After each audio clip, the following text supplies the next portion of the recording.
Hi, today we're going to talk about studio management. We only have 15 minutes, so it's going to be quite basic. Okay, so the goal of this video is to give you the sort of the framework, the skeleton of a studio, and we'll also get into more details about the structure and the flow, the processes. And the goal is to design a studio so you like it. So it's not about creating a studio where it's just sort of messy and the morale is bad and people don't know what's going on. So it's really important. Today we're going to focus on a few things. The first one is communication. And the second one is going to be about morale. Obviously it's interrelated. The third one is about, making it fun. I mean that's part of morale. Okay, so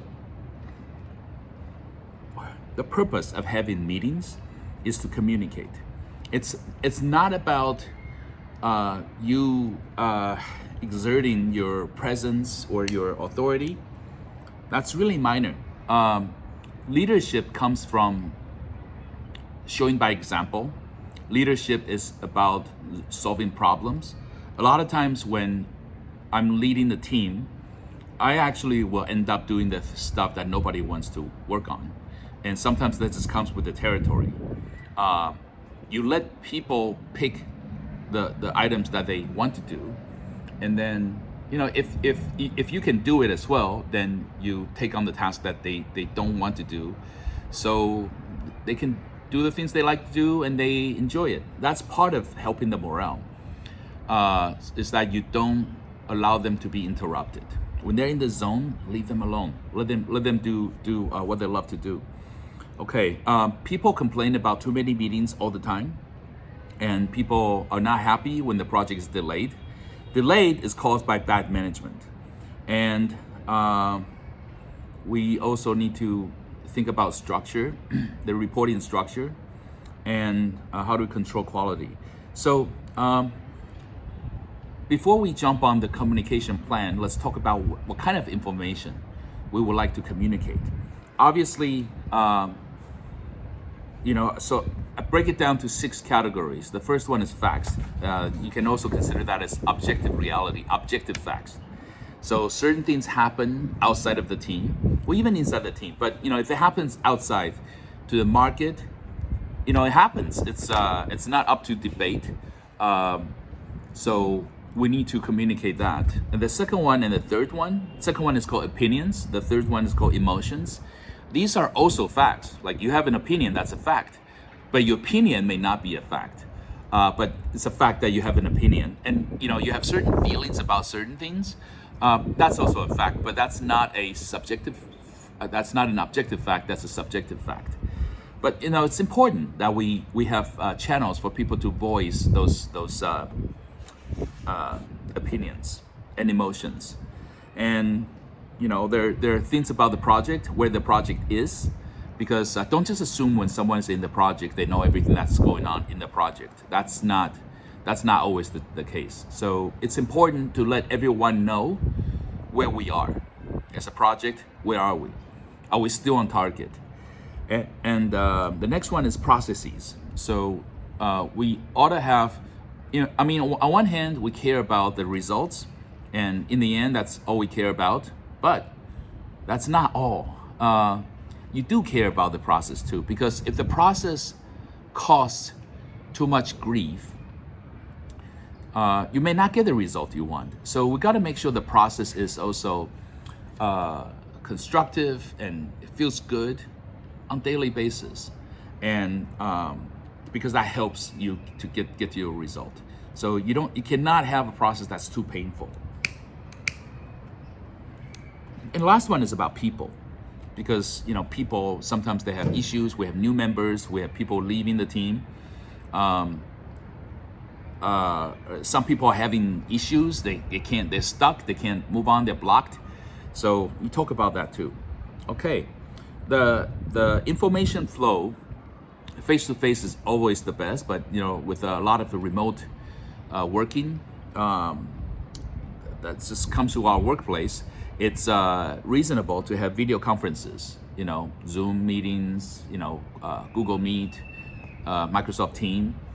There's a lot of tools to help us to organize meetings. It doesn't matter. I use all of them, and I would say that's second best. Video conference is second best from face to face. Third one is audio chat. It's similar, but it's not as close. But sometimes if you want to just have a quick meeting, you want to touch base real quick, or someone is not really having, in the mood, or is not ready for a formal meeting, then audio chat is fine too. Especially when you guys are close and you just want to dress casual, you don't want to be too formal. Audio chat is fine too. The last one is email. So I'm not saying email is the worst form of communication. I think email, a lot of emotions are masked. You don't get to watch the micro expressions. You don't get to sense the tone. So sometimes you can get it wrong. But since email is in writing form, it's more formal, official. So there are places for emails too. Passing around documents and formalize your thought in a way so that everyone can consume it. Okay, and so think about two tools for communication. The first one is meeting, the second one is documentation. So documentation is a formal way to structure all of your thought on a certain subject. So game design document, for example, is a very important one. The second one will be a technical design document. And obviously you could have an art design document as well. And these are all useful. But these are not report per se. They are just basically guidelines. You could consider them Bibles of the project. You will have weekly meetings. You will have technical considerations. What are the issues that we might have? How are we going to tackle it? And sometimes it's important. I'm for documentations. I'm for structure. Call me old school, but I don't like things just to be wishy-washy and new people, they come in and they don't know what's going on, and we don't have training materials for the new people. It may be nice to just say, hey, here's all the project Bible, project guidelines, or project, design documents. Just read them, and then come back if with more questions. So I think that saves a lot of expenses, time expenses, or just communications.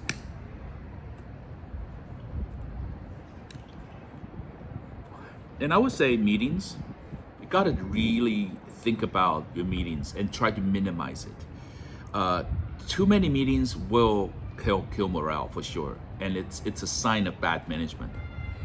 So all hands meeting, reduce them to the minimum. But if you want to have a once a month all hands, that's probably fine, but keep it short, no more than 30 minutes.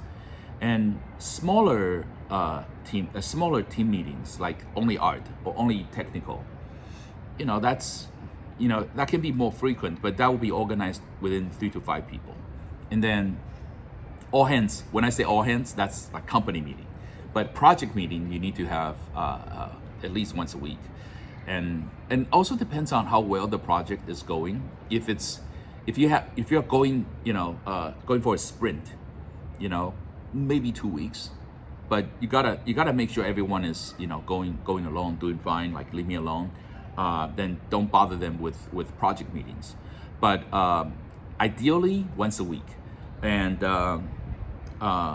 you can have one-on-ones. Since my EA days, my days at Electronic Arts, we're big on one-on-ones. So me as a grunt worker, I would get a one half an hour to 1 hour meeting with my superior, and it's important. I gotta tell someone, how am I doing? How am I feeling? Do I need any help?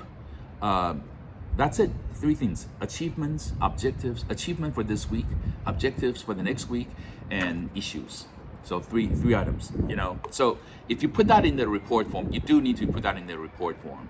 And I usually ask for 3 to 5 lines of a report, so just keep it super tiny so that they have no excuse not to do the weekly reports.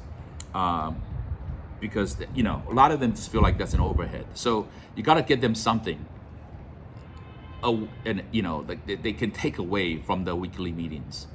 So anyway, that's meaning you're helping them, you're listening, you're hearing them. They have any concerns. Basically, really, you want to get the negative issues out of the way in the weekly meetings, so you don't hear them at the team meetings. Okay. You want to have a lot of encouragement. Recognize their achievements, even when they're small.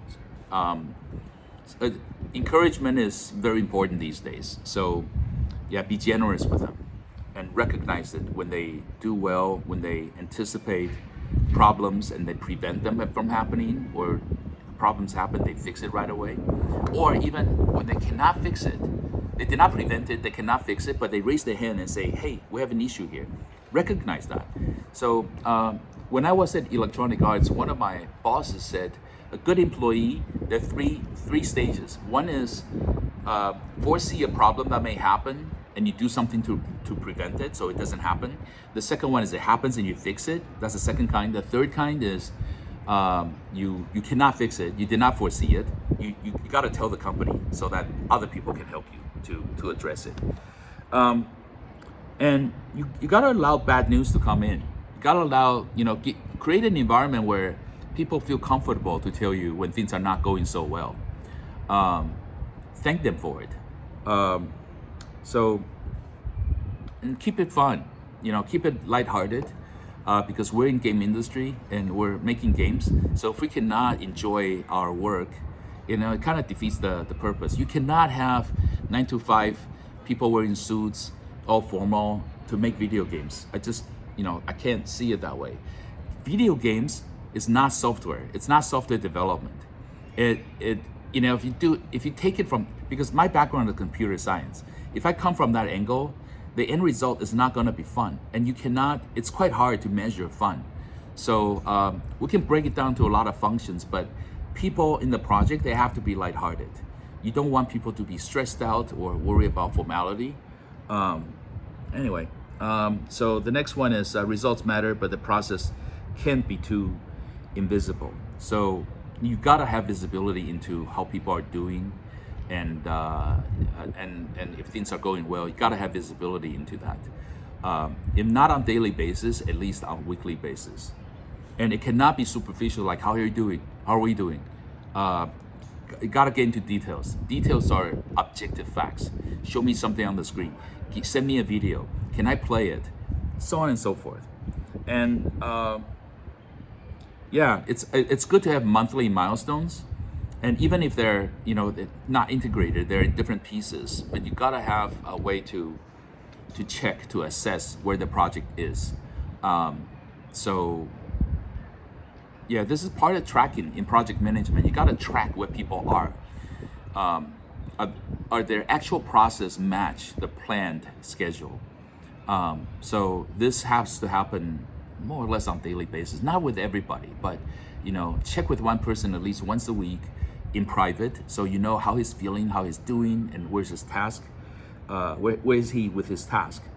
So these are the basics, and I understand I'm jumping all over the place, but we touched on the meetings, the documents, and what should be in the weekly meeting, weekly reports, and team meetings. Again, I think it's a good good practice to publish the agenda before the meeting, and allow people to voice their how they feeling about the meeting. How they feel about the project. Encourage them to just kind of voice that, and again, keep it fun. It's important that it's fun doing the work, and be silly, and it's fine. I've dressed up Santa Claus and go to the office before, make fun of myself, and that helps creating a sort of lighthearted environment.